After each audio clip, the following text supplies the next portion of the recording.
Good evening, everybody, and welcome to another edition of the Sports Exchange. My name is Scott Morganroth, the Motor Sad, not Sad Mouth, Mad Mouth. Okay, because we have a day off. Okay, sometimes words come out of your mouth. With me, anything can happen, anyways.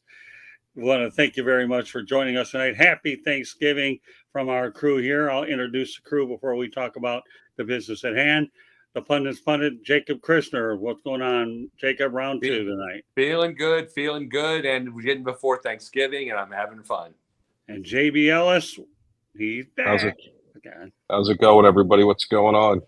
Looking forward to tomorrow, my friend. And then, of course, Candy and I go out there and take the track up to your neck of the woods on Friday night. So looking forward to seeing you at long last in person.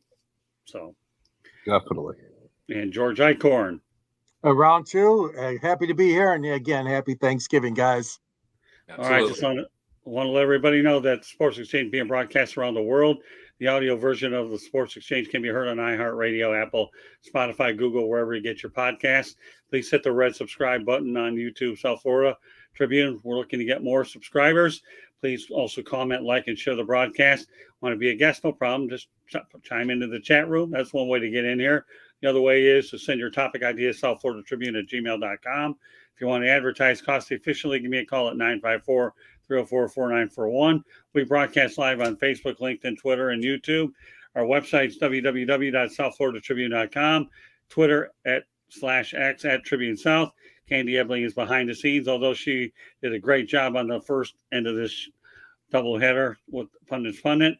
And my book is out on Amazon and Kindle called Lessons from the Microphone, Tuning into the Enduring Wisdom of Visionary Leaders. So this would be a great Christmas gift or for any budding journalist that wants to get in the business. So with that said, we have a very busy agenda tonight, and we'll start right now. So at long last, Jimmy Johnson is going into the Dallas Cowboys Ring of Honor on December 30th, 2023 against the Detroit Lions, and the day after my birthday.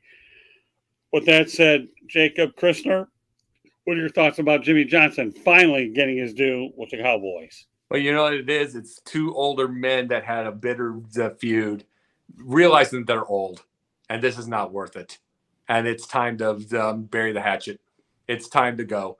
And I'm happy for this. I love it. It's time to get I would love to be able to see a lot of this happen over the years with a lot of different sports. But here's the thing. At least these one's like in their 80s, one's in their 70s. So this is bound to happen. A lot of the other ones are younger. So I believe, truthfully, we're not going to see this happen normal, but I'm happy for this one. JB? The fact that it took this long, the stupidest thing ever. Jimmy Johnson was there when they changed from Tom Landry. He led the team with Troy Aikman and Michael Irving and Emmitt Smith to great heights. He was phenomenal. The team wasn't as good when they switched to Barry Switzer. Jerry Jones just had to forgive and let go of whatever emotions he had and be happy. There's no reason for stupidity like this. It took way too long. Without Jimmy Johnson, they weren't the same team afterwards, which was evident, and it's about time this has happened. Yeah, Barry, you could say that Barry Switzer's ring was compliments of Jimmy Johnson. Go ahead, George. Definitely. Yeah, definitely. Really. Jimmy went, I think it was 44-36 as the coach, but take a look at his postseason record, 7-1. Long overdue. I agree, guys. I mean, it took too long. I've seen these situations before, though. These owners are sometimes hard heads. And we had a situation here with one of our teams in Michigan. And I mean, this is something that happens all over. And it's unfortunate because, like you said, it's like you don't want to say too little, too late, because it's not too little, too late. It's an honor and it's late. But no way would you belittle that from happening. So, I appreciate Johnson's braveness and not shouting out his mouth or anything like that. I mean, Jerry Jones is that type of guy, though. So, no, I'm happy that it's coming. Well overdue. Yeah, now that Johnson's going in the Ring of Honor, don't be surprised if Jerry Jones bothers to make another phone call. Hey, you have any more Herschel Walker trades up your bag of tricks? We could probably use a little bit of a miracle. Well, the one, by the way, the 44 and 36 is just because of 1 and 15 and 7 and 9. Yeah, Well, right. It's not Yeah. that. Yeah. Yeah, well, 2.5 Super Bowls. I still don't think Switzer deserves his, but yeah. Now that Jimmy and Jerry are talking, they'll be talking more than just a Ring of Honor. Maybe like personnel moves, even though Fox will probably look the other way. So, all right, well, let's talk about fantasy football. I never thought I'd see the day that I'd be bringing fantasy football up, but I have a good reason to.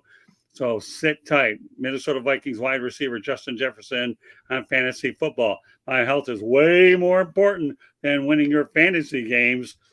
It doesn't matter how many times y'all flood my direct messages, talking about me selling your team. I don't care. All right. Well, you know what, Justin Jefferson? I agree with you. I don't play it anyways. All right, Jacob. Good. You know that little meme, JB, when they showed the comedian on the thing? Good. Remember that one? Yep. That's what I'm going to say. Good. Yes. That's what the whole point. Yeah, I play fantasy. And yeah, I have a little braggart because I'm winning both this year. Having a little fun with it. But one of the biggest issues with fantasy football, what we have all the time, is you get these players that have a bad moment or they get injured. Then they get threats on DMs. Then they get threats on social media and all this stuff. They get anger from people that spent a bunch. Like, we put $100 on this. We put $1,000 on this one. That's your fault. These are still human beings with families. You're overboard here. You're overboard. And the biggest thing is you're putting all this money out on a 12-team league, 10-team league, which means you're maybe hoping for third place at the least thing to be able to get money back. This is your fault. This is your stupidity. Leave these players alone. They're still human. And yeah, I personally, to me, the way that these fantasy football players go, I wish Justin Jefferson would just finish the year out and just sit, just to irritate him. I know he won't because they have a possibility of a playoffs, but it makes me want to see that because it drives me insane the way these players act, the fantasy players. Listen, this is another example of fans that are just dumb. Players are people. Yes, we all look up to players. Before I started doing this, I was a fan. I was a fan first. I liked who I liked. I dislike guys on my team, but when it comes down to it, I play fantasy football. If I lose in fantasy football, it's because of me. It's not because of Justin Jefferson. I'm the guy that picked him. I'm the GM of my fake team. So I said, let me get Justin Jefferson. It's not his fault if he drops the pass and I lose. It's my fault because I thought he was better than what he was. But guess what? He's still a person, and I'm not going to sit here and rag on him because he made a mistake or, they have people that have death threats against them, that, talk about their families online. Get over yourself. What kind of person has that little of a life that because they lost in fantasy or they lost a bet, that they're threatening a professional athlete or talking bad about their family or, people that use racist, homophobic slurs on these players? It happened earlier in the year to his teammate, to Madison. These people need to seek mental health because this is a disgusting behavior. I don't want to be friends with people like that. And I get it sucks to lose, but don't you think it's more important that the guy's healthy so he can continue his career? Yeah. Well said, Joe. I'll tell you what, I won't even have a comment because you pretty much took everything. You fall into the GMTA tonight, Joe. Great minds think alike. So I lean in your direction, and that's all I have to say. I don't play fantasy football. I like to just cover the sport and talk about it, and that's it. I have no use for that other stuff. Nothing against what people do for entertainment, but it doesn't interest me anymore. All right, George. Well, yeah, I'm in your boat too, Scott. I mean, I've never participated in it. I understand the vast majority of the guys that are in it and ladies as well. They enjoy it and have fun. But yeah, when this stuff hits home in a real life scenario, and this kind of crap going around about contacting them and threatening them and all this other BS, that's got to stop. There's no question about it. I mean, okay, yeah, well, look at all the guys that had Kirk Cousins. Well, it wasn't his fault. I mean, he got injured, and now, he's gone for the year. I mean, the people that had Rodgers and with the Jets or whoever. I mean, these things happen. These are real life situations, like you said, and these injuries are real life. They're not faking it, but their life is just all not football. They have a family to support. They've got a family to love and to nourish. And, the fans are a big part of every athlete's repertoire, if you will. But the family and their health is number one and number two. So I think it's wise to try to just put the brakes on this stuff a little bit, people, and try to make sure that you have a level head and not a crazy obsession, which some of them obviously have turned into fantasy football with. Now, I will say Can I this. just, I'm sorry. can I just piggyback real quick? Sure. And then, people have the nerve to be upset when players don't want to interact with fans. This is part of the reason why, because people become obsessed and compulsive about things like this. And why would I want to now interact with the fan I see outside? Because I may have to hear, 3 weeks ago I cost you a game that meant nothing. So you can't have it both ways. Yep. Well, those are good points. I have to admit, I did win 2 championships in Yahoo leagues and always had a good record. But then again, I don't want to boast or brag, but when you're in the business covering it, you'd like to think you know a little bit more about what's going on than the average outsider. Not boasting. I actually won in a family league because my wife asked me to play in it. They needed a player. So I ended up doing it 1 year. And 1 year I actually played in the Yahoo League where I picked like 10th and they got the first pick in the second round. But I never traded players. If they were no good, I just got rid of them. Like I get rid of a lot of people that get on my nerves anyways. It was like, see you later. You get on my nerves. You're out of here. That kind of stuff. I'm going to call you for next year's draft, Scott. No, that's all right. No, I'd rather you find some of these fans out there instead. Maybe they can help me out. No, that's okay. I appreciate you can call me anything but that. Okay. All right. On to our third topic, which I think is pretty cool, actually. Although if you're an Auburn Tigers fan, it isn't so cool at all. But a painful loss by Auburn and a very expensive one, I might add, too, because New Mexico State got $1.8 million check from Auburn. Then they delivered a 31-10 beatdown to the Tigers, who are 6-5, who are just 26-point favorites. Hats off to Jerry Kill, formerly used to coach over at the University of Minnesota, and the Aggies play in the Conference Title USA in 2 weeks with Liberty. So now I found some other interesting stats on this that I thought were actually pretty good. And one of the things I should point out about it is that this is New Mexico State University's first win over an SEC team, 7th straight win, and secures the first 9-win season at New Mexico State University since 1960. So when you look at everything in perspective here, okay, New Mexico State had to jump into Conference USA because they were running out of options to play, and they got $1.8 million of their athletic program and got to beat an SEC team. This is good stuff. What do you think, Jacob? I'll tell you this. It just shows. It's a reminder of my alma mater. This is 20 years ago. Played Auburn. Lee University plays Auburn. Within about 5 minutes left, they're up 6. Then they blows it. But then they played like Hawaii, beat them.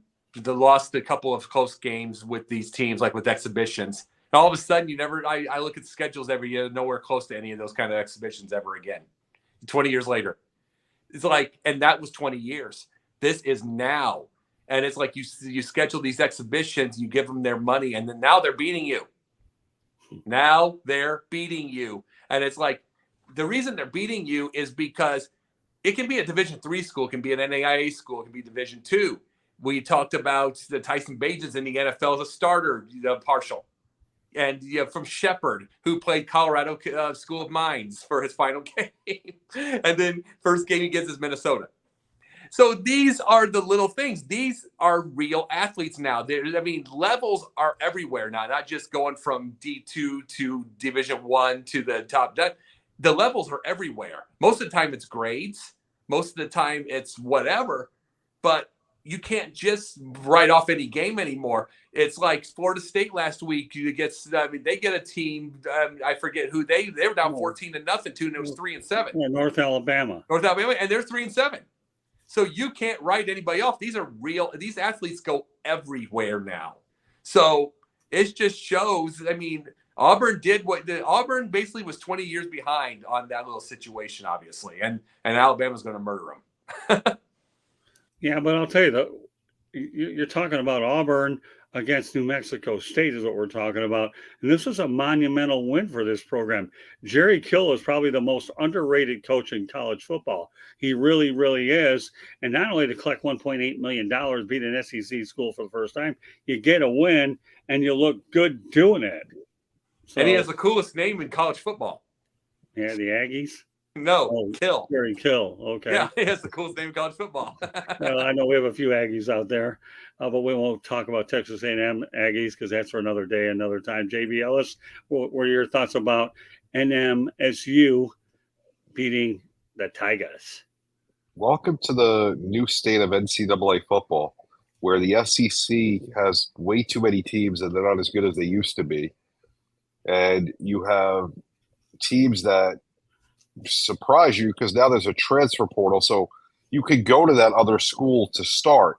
I could start at New Mexico State, play 2 years, and transfer to Michigan or to Alabama if I'm good enough.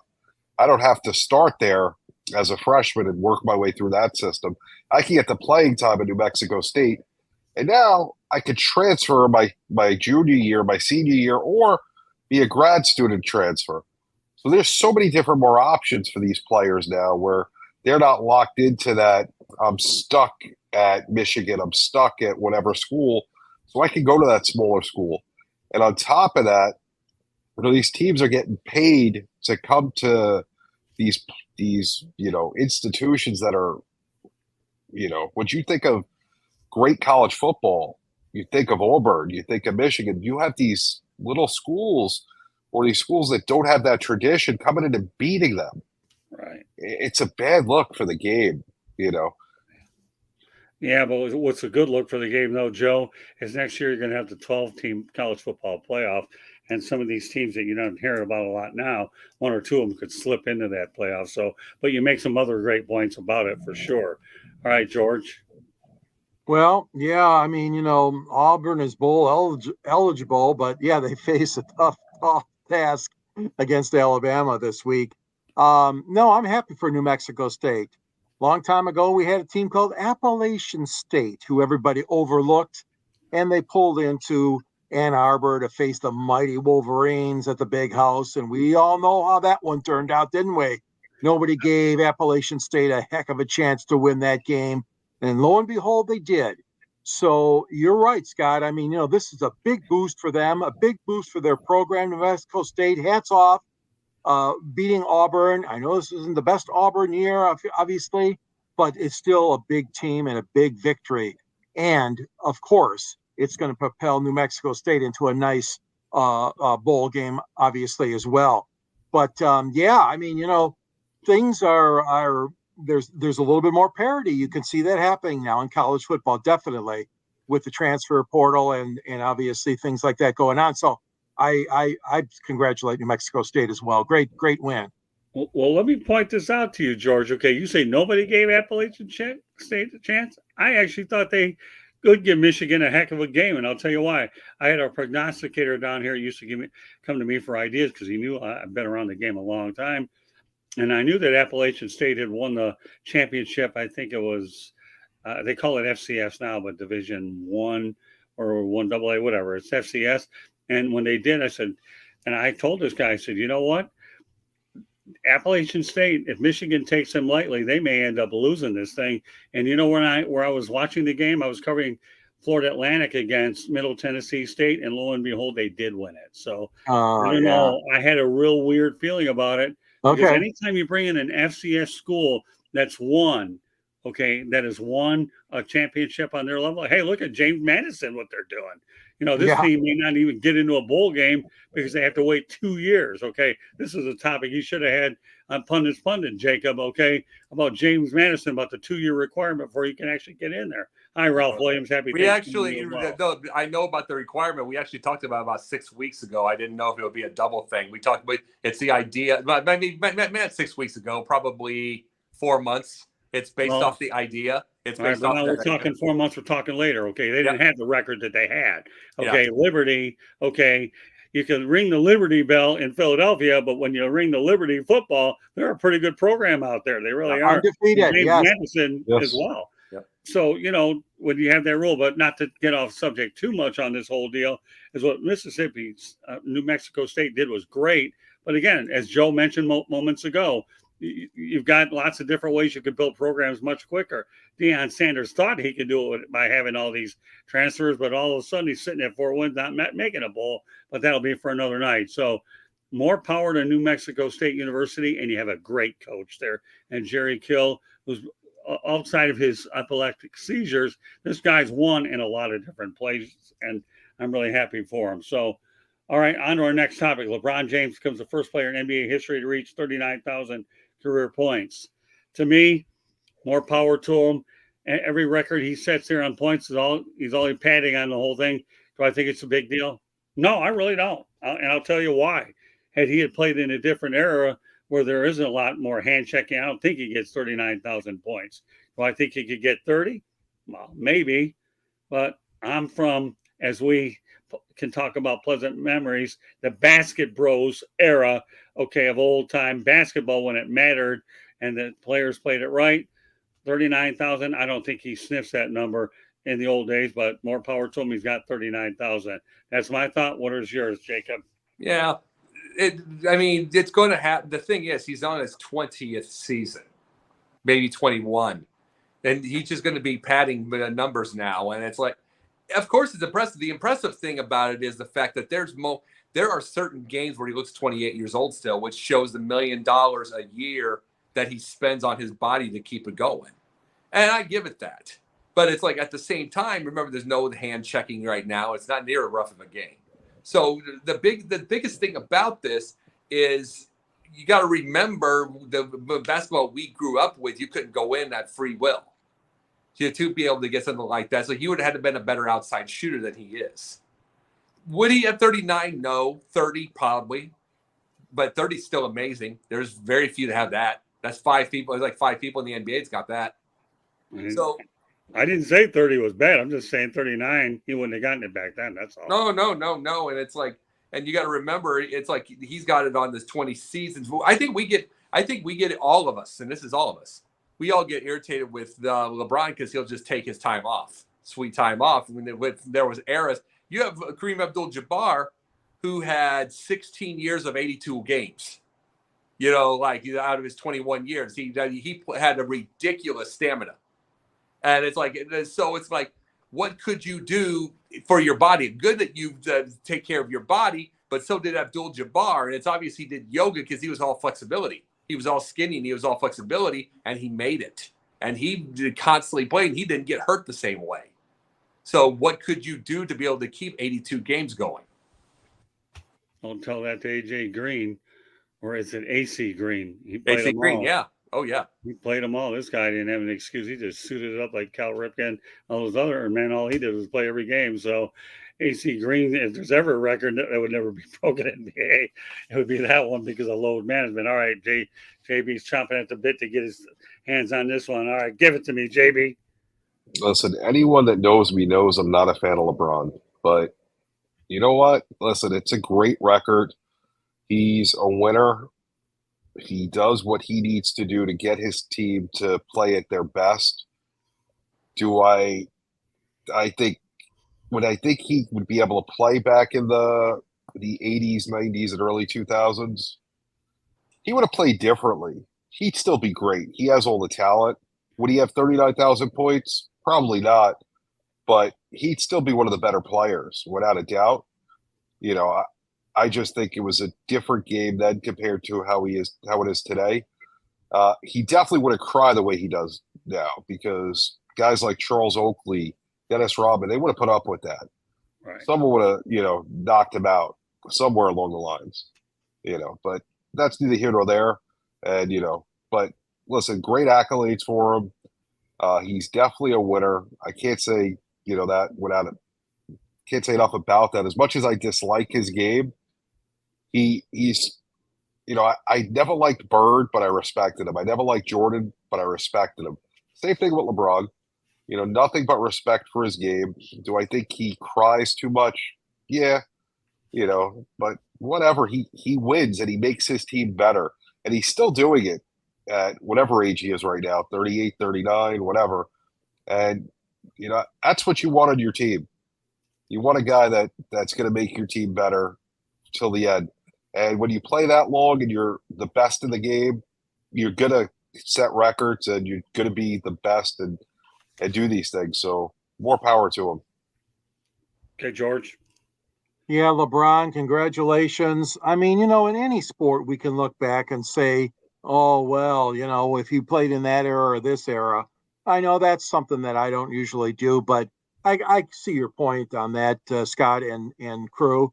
But the fact of the matter is he still had a brilliant career, lots of scoring. And obviously, things have changed so much in the NBA over the years as far as where the shots come from, not where they used to come from back in the days of Will Chamberlain and Bill Russell and Dave Bing and Rick Barry and all these other greats. But I'll tell you what, I'll still take it. I mean, his record is a record, and there are a lot of great players in the NBA, and he's certainly in my top 5. But he might not be, let's put it this way, the most friendliest basketball player to all the fans and to all the faithful. But he certainly knows how to play the game and has done a remarkable job. So hats off.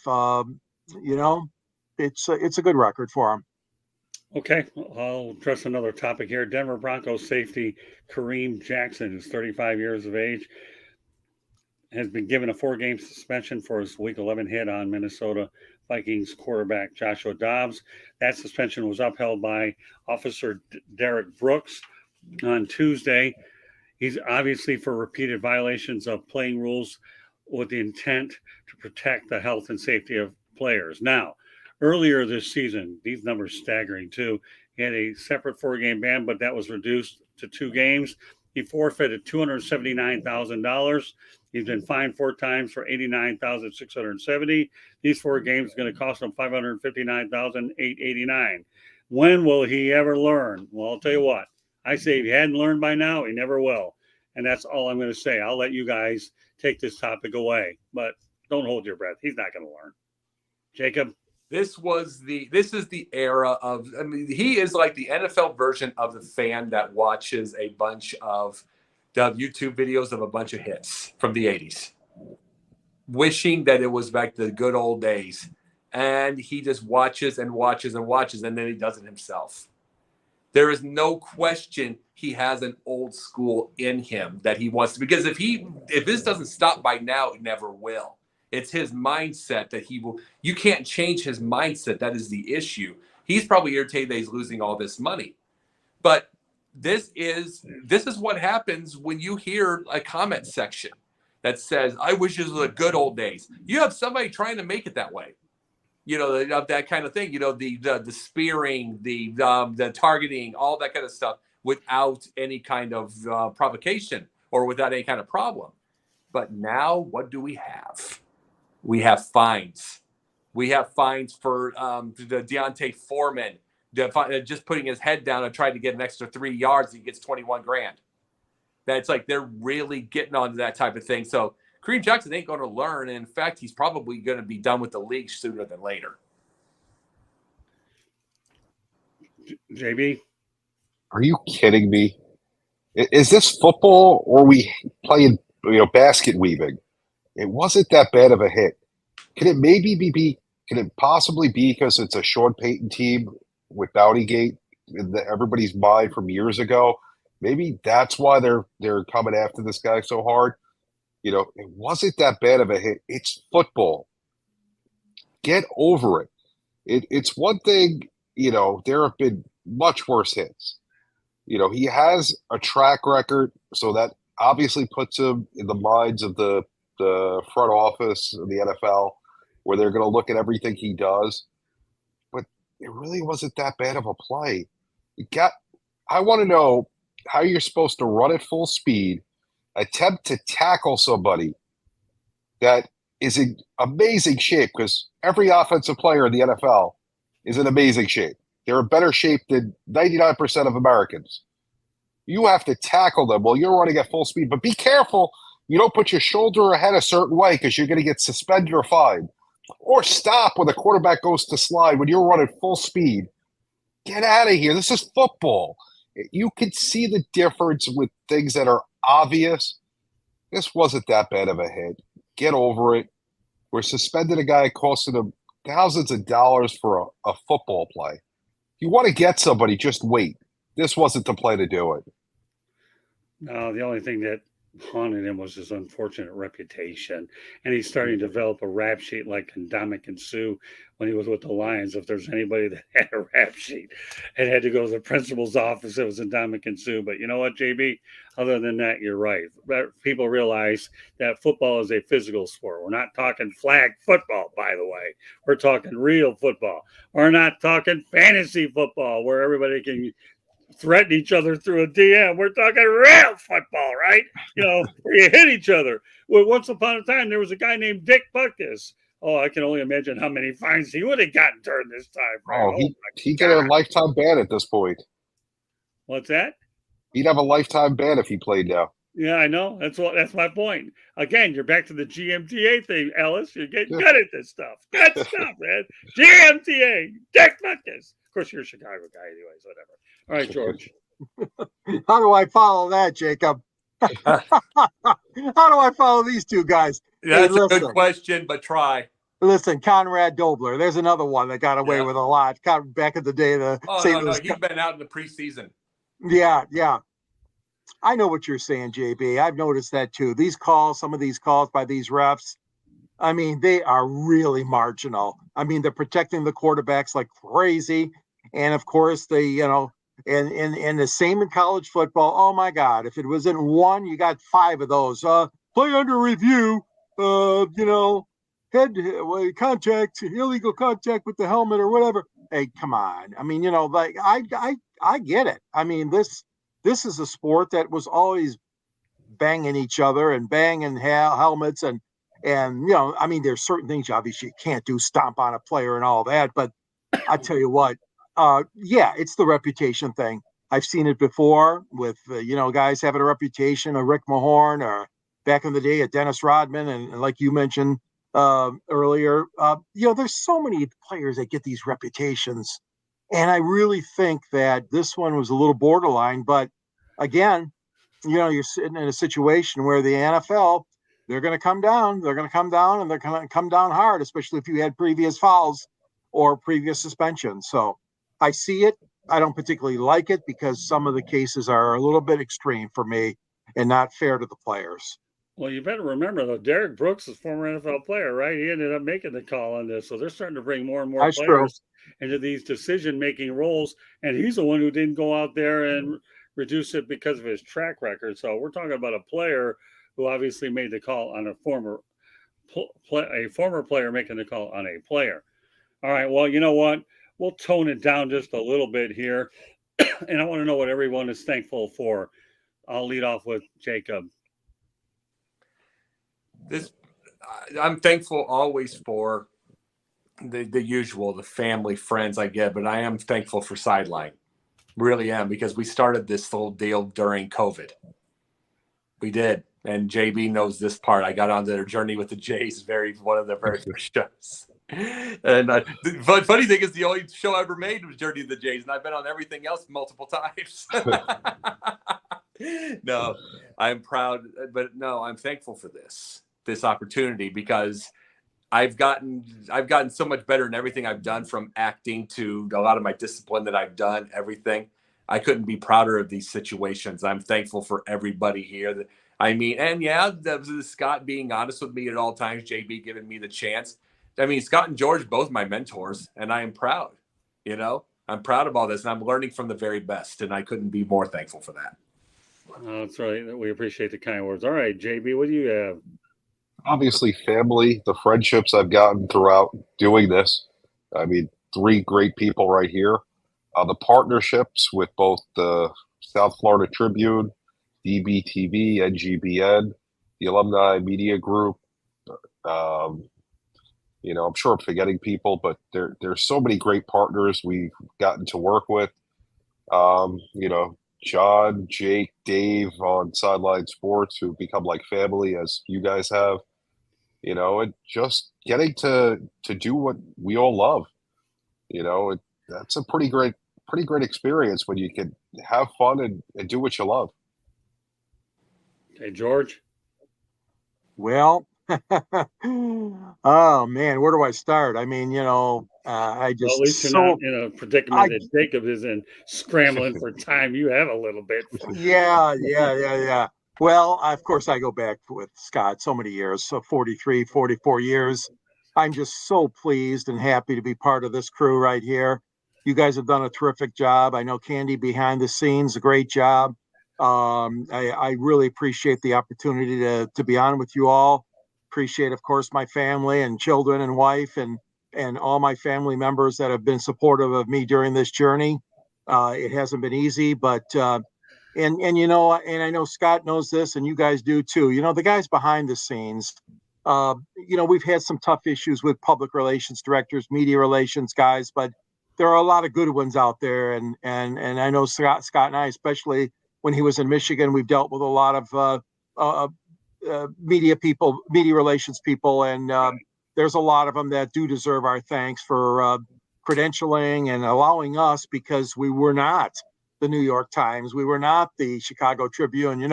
We were a smaller entity, but again, working hard. And I know Scott covered so many games, and that was wonderful. And I just tell you, it is a fun business. The future is so bright for Sideline and for the South Florida Tribune. It's just tremendous opportunity. And I appreciate the first class efforts you all make on all these shows. You really do. Thank you. Well, I got to mention Sideline Sports because they're in this thing called the book, Lessons from the Microphone. You get in this book, you had to earn your way in there. We got the people like the JB Ellis's. We got the Jacob Christner. We have the Denzel Snipes, the big three anyways. Of course, I mentioned John Shearer and Jake Malik for a cup of coffee since they showed me how to do this StreamYard thing. But yeah, we go out there and have it. And by the way, one of the things I'm really thankful for is my dad's still alive. I get to see him tomorrow for Thanksgiving dinner, albeit I think there's a rib place here that's open on Thanksgiving in these neck of the woods. And, I do have to say this. 3 years ago, 2020, November 28th, 2020, my mom died because of COPD. So it'll be 3 years next week that she's been gone, and Thanksgiving's a little bit difficult for me every year since my mom's passing. I'm just glad I was able to find a way to hammer my way through some very cold temperatures to get there on time and go from there. So, yeah, that's a little hard, but you know what? Let's go back to Sideline for a moment. Been with them better part of a year, a little over a year now, JB, something like that. You're always quick to respond to my text messages, which come faster than I talk. Okay. And I realize I do talk very fast. And this guy is very good about not only helping us on social media, but returning those text messages in a very timely manner. But I think what's enjoyable about my constant communication with you, JB, is we both see the same things. Obviously, we have some things in the works for 2024, which we'll divulge as time goes on. But this is just another step toward the joint operating partnership that we have, that we're looking forward to not only increasing our fan base, but continue to do what we need to do, and that's educate, entertain, and inform. So, I feel, Dad, looking forward to seeing you tomorrow. And of course, you know what? I enjoy coming on shows with JB and all you guys. You guys are family. There's no doubt about it. I've only known George Eichhorn forever, so it is what it is. So he always gets an earful for me. Then again, he's used to it. So what's the difference? And Jacob, I got to tell you something about you, pal. You know what? If there's ever a guy to me that has come a long way, that will go a long way since you adhere to coaching. To me, you've come a long way, and I'm glad that if I can be of any assistance to you, my goal is just to help you when you need. Well, and I always appreciate because I'm learning from the best. You know Wow. what I'm saying? And it's like, and with JB and everybody, when I say, like I say, when I say things like media, I'm not talking to us. You understand? Us is a media that's honest, that's trying to bring the reputation back proper.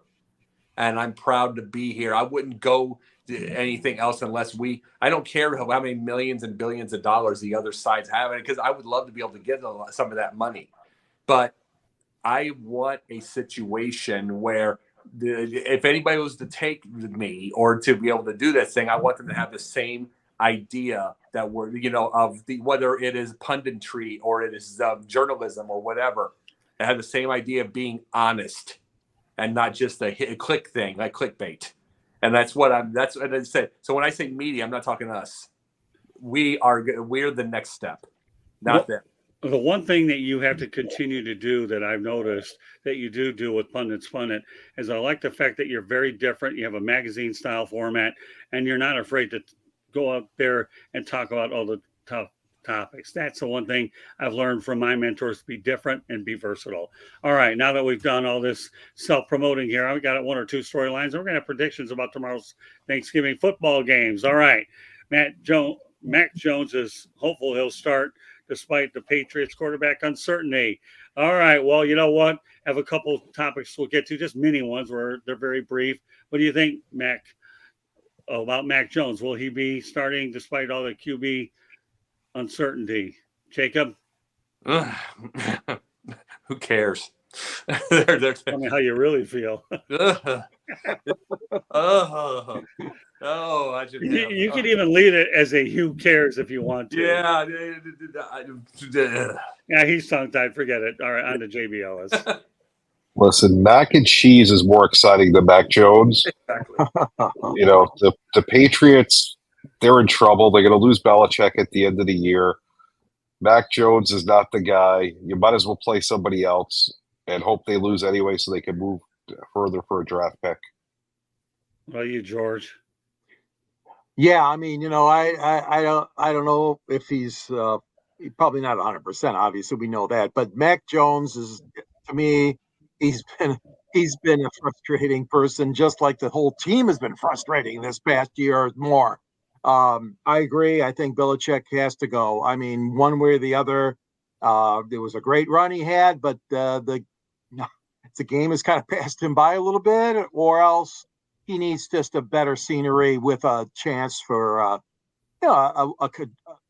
contending team, that kind of thing. But I mean, Mac Jones is Mac Jones. I mean, I hope the kid can do some good, but it's just another really bad season for the New England Patriots. Well, I say put Bailey Zappi in there. What do you got to lose at this particular point? Yeah. You're already losing anyways. Give him a full game or two. I mean, what's the worst that can happen? He ain't any good. Put in Bailey Zappi before they get zapped. Yeah, all right. I know you're trying to get creative with the rhymes. Okay, leave it alone. Okay, you had your turn. I have mine. I always like to mention that line one time per show. I say give it to Bailey Zappi, and you might as well go out there and go ahead and go from there. All right, another managerial hiring that's actually worth talking about. The San Diego Padres hire Mike Schultz as their manager. Why St. Louis ever got rid of him is anybody's guess, but he's going to the San Diego Padres as Bob Melvin went up to the San Francisco Giants. Okay, is this another one of your who cares here, Mr. Pundit? Not at all. Mike Schill is a top-notch manager. And I would have been, he would have been a lot better than David Ross. Maybe the Cubs have one now, but I would have taken Mike Schill any day of the week.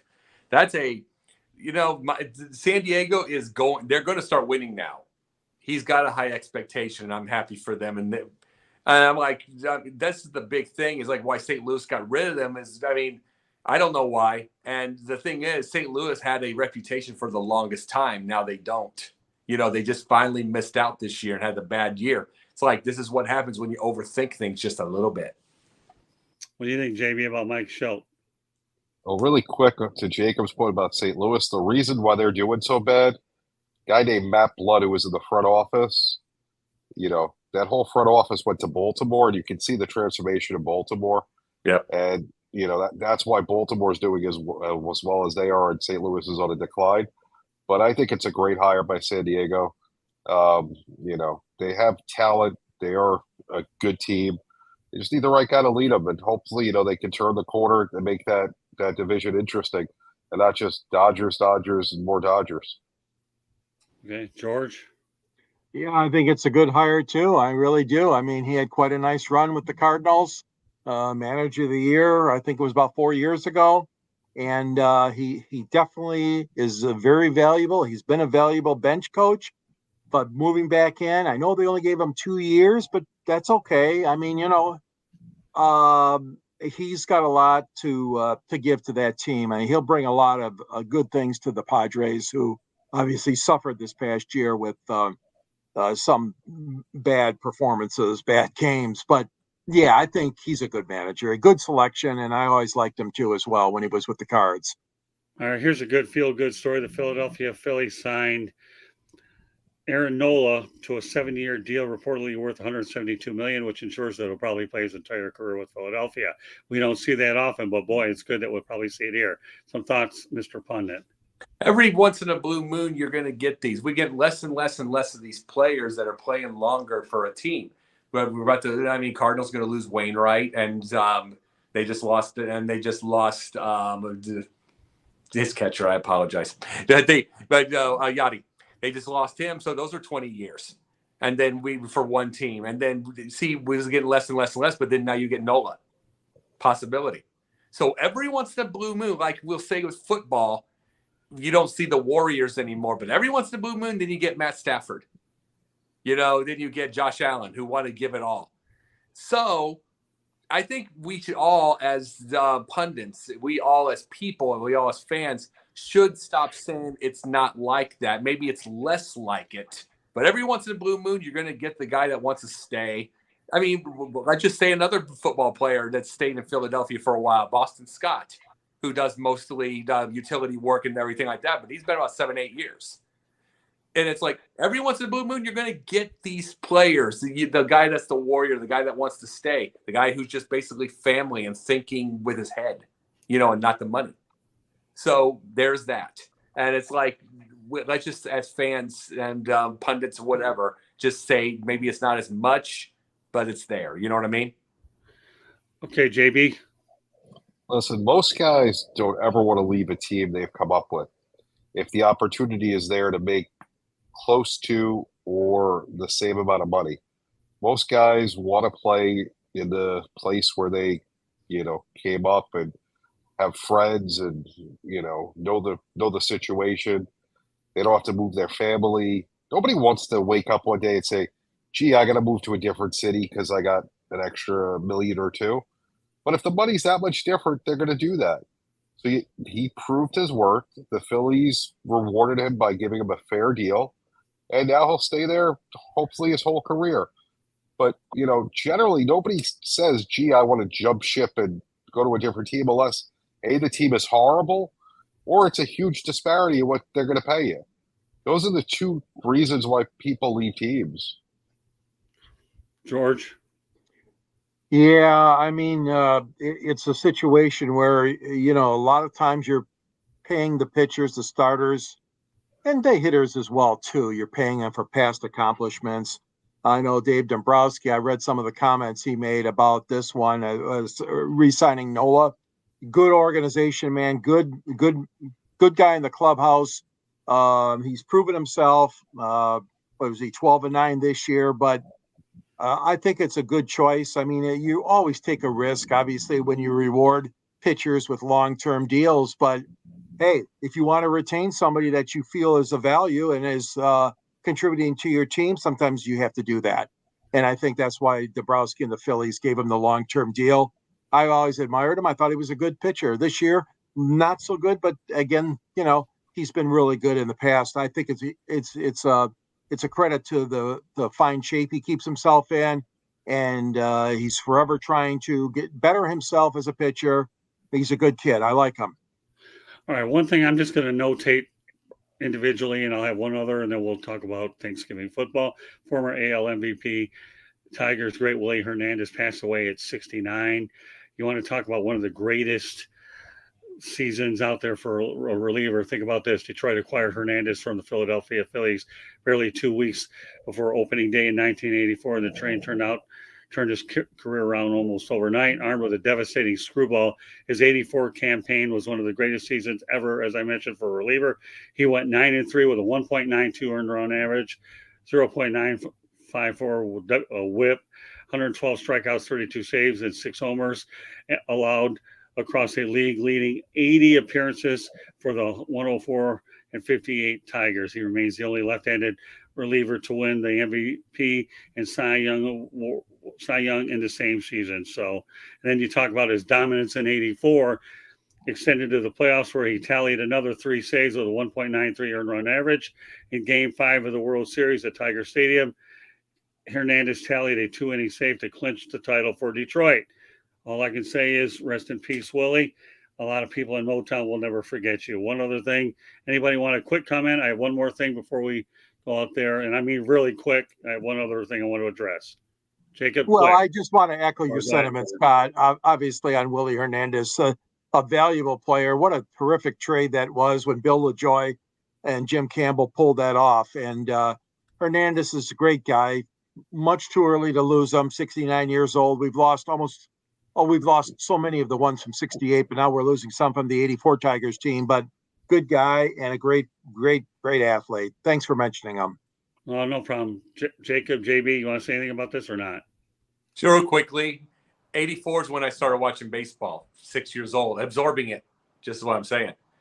And see, growing up, you're just seeing from like, okay, Mickey Mantle passes away, Joe DiMaggio passes away, those types. You know what I'm saying? You see that. But when you know you're getting some age on you is when 84 they're passing. You know, and then and when you see 1984, it means they're near 70. So it just comes into a thing that when life goes on, life passes. And it's just in this era, it's too early to die at 69. That's too early of a life. But I mean, it could be disease, it could be anything. But usually 69 is a new 30, 40, depending on the person. But you just can't ever tell. Nice to know. Thank you very much for the words of wisdom. I appreciate it. Okay. All right, Joe. I say that sarcastically this time. Listen, it's sad to see these guys unfortunately pass away. I mean, I remember the '84 team. I, like Jacob, was a young kid back then, you know, and you're just getting into baseball. And, you know, it was a great team. They started out on fire. They put everybody away early.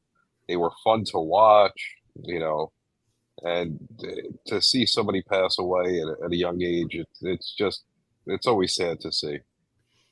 All right, one other baseball note, and then we'll wrap this puppy up here. The New York Yankees hired Brad Ausmus as their bench coach. So, you know, I'm glad to see Brad have an opportunity to go to New York, be a bench coach. Maybe you'll have an opportunity to go to a franchise and not inherit franchises on the town side. So, all right, so let's go ahead and get some predictions for Thanksgiving. Only Thanksgiving, and that's it. Okay.